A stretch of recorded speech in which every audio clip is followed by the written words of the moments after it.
Holy shit. Jesus Christ. Guys, this thing isn't gonna fit. Can you tell how much cab I'm gonna have to cut out of this thing? Holy shit. Well, I signed up for it, so.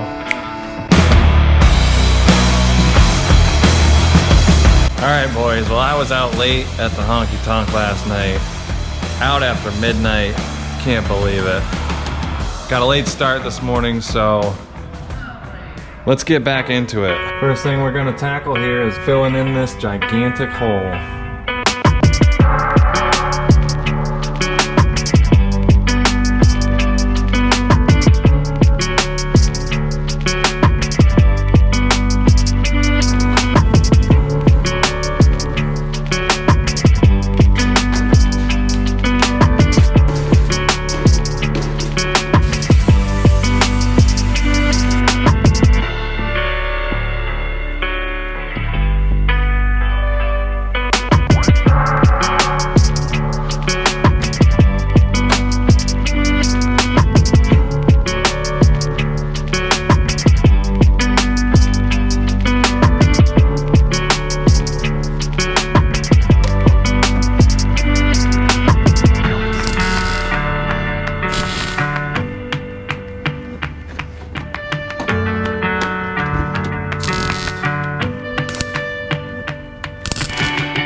Alright, so I got my first panel kind of done. Here's what the first plate looks like.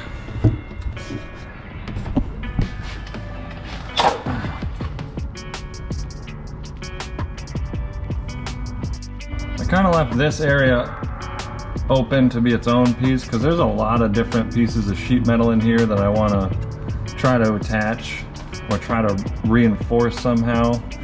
So far so good. I should probably mount up the tire and see if it fits, but I'm not going to do that.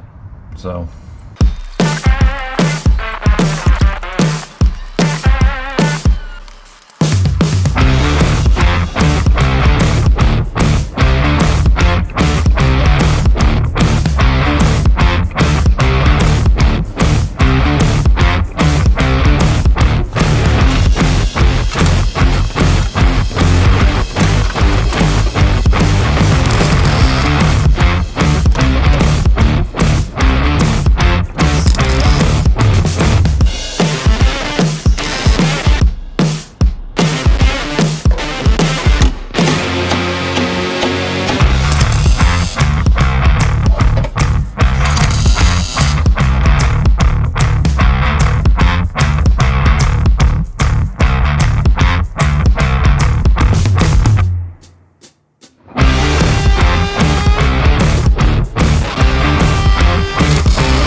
So you can see that I've welded kind of these couple pieces of metal together all the way up here.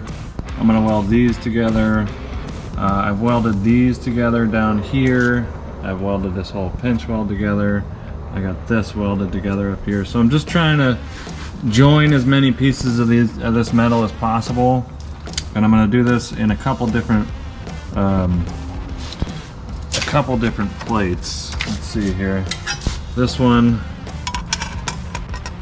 gonna go connect this to this inner thicker structure and up here. So welding all these together kind of eliminates the need to attach each one to a plate. So I'll do this middle one and then I'll make a small one that this is the body mount, so I really want this supported up to here as well. So this is the first one. I'm not going to film all this because it's really tedious and a lot of back and forth and whatever, but you get the gist. I got most of it done. left the hard part to last. Well, there she is, boys, all patched up. That's a shitload of work, but looks pretty good. Next is going to be clearancing this right here for the tire to fit, and I don't even think I'm gonna patch that up. I think I'm just gonna cut it out and so be it. I gotta cut this and I gotta move this, and I'm hoping that this vacuum canister fits up into here next to the battery. So this is it. This is what it takes to fit 37s. Kind of a lot, but it's gonna be worth it, you know?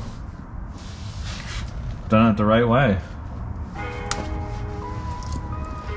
No rubbing, no touching, no lift, you know? Like the XJ guys.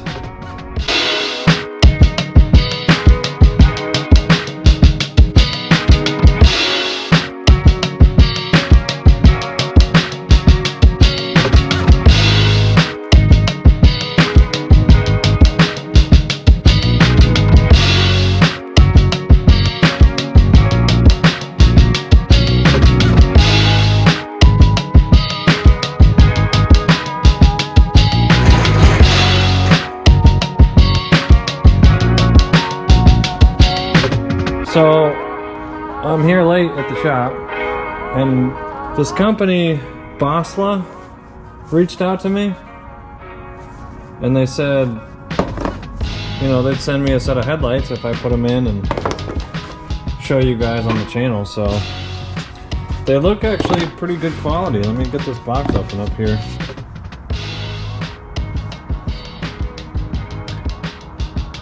I've used LED headlights before, and I hated the beam pattern in just a regular headlight. But it looks like they have this little guard right here, which may help with their spread. So here's a little side-by-side of the stock headlight versus the new LED. And I gotta tell you, these things worked great. The beam cutoff was really nice, and the light output was great. Pretty decent cutoff too. I think my left headlight needs to be adjusted down, but pretty good cutoff. I'm gonna see how they do on the road once I get the other one in there. So I was gonna seam seal this patch, but I went to O'Reilly's, grab a couple things, and they didn't have any seam sealers, so I'm just gonna try this rubberized undercoating. The original inner fender is rubberized undercoating, so should work. It's got sealing properties, and it will cover up some of the hideousness of that patch. So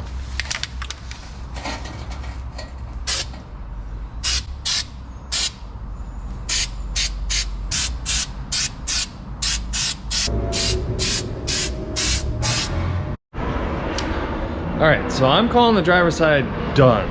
It's not perfect, it's not 100% complete, but it's as complete as I'm gonna get it. I got the front cab corner all patched up and rubberized. It's not gonna leak anymore. I got no airflow through there anymore, which is nice. Everything clears. The front part of the front, I'm not gonna patch. It's into the engine bay. It doesn't rain a whole lot in California. At some point, that fender well is gonna get cut out. So I'm leaving it as is. The rear is about as good as I'm gonna make it. I may go in and seam seal some of those slots that came from cutting that inner fender open, just to keep whatever water, dirt, dust, grime out of the back of the truck. At some point, that's gonna get cut open again when I go to 40s or 42s. So now that the 37s fit on the driver's side, they fit at full bump, they clear at all times. So I'm calling the driver's side done. What I need to do now is the same thing on the passenger side. It took me probably 2.5, 3 full days of work to get that done on the driver's side, so I'm gonna try to get it knocked out on the passenger side as quick as possible, now that I know roughly where I need to cut and what it's gonna look like at the end. So without further ado, let's finish up this passenger side so I can finally mount those 37s for good, for the last time, get this thing geared, and move on to some fun stuff like building bumpers and sliders and mounting the winch, and all that other stuff that's coming next. All right, let's get to it.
Oh, brother. That was a long day. But the passenger front is done. All I got left to do now is the passenger rear, and that should take about a half a day.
Alright, that's that on the bodywork. Now, the last thing I gotta do to make sure these wheels fit is replace the lug studs. That is because the back pad of these trail gear wheels that I got is really thick. It changes the lug nut style and is also much thicker than the stock wheel. So when I had it originally threaded on there, I'm getting like, you know, a 1/4 inch, 3/8 of an inch of thread engagement, which just wasn't enough. It's just not enough to be safe. So I actually ordered up some rear wheel studs for the same 4Runner, and they turn out to be about an eighth inch longer, maybe 3/16 inch longer. They press right in, and that took care of my thread engagement issue. And it's not always going to be the case. I've run plenty of steel wheels on these rigs with no issue. It just so happens to be that these trail gear aluminum wheels have about a, I don't know, 9/16, 5/8 inch back pad. So you really got to have a longer wheel stud to get that full lug nut engagement.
That was the last cut, boys. That's it.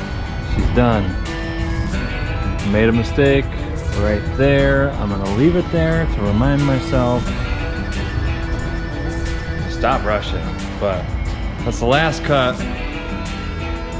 I'm so done with the grinder. Oh my God. But we're done. And I will show you the truck tomorrow.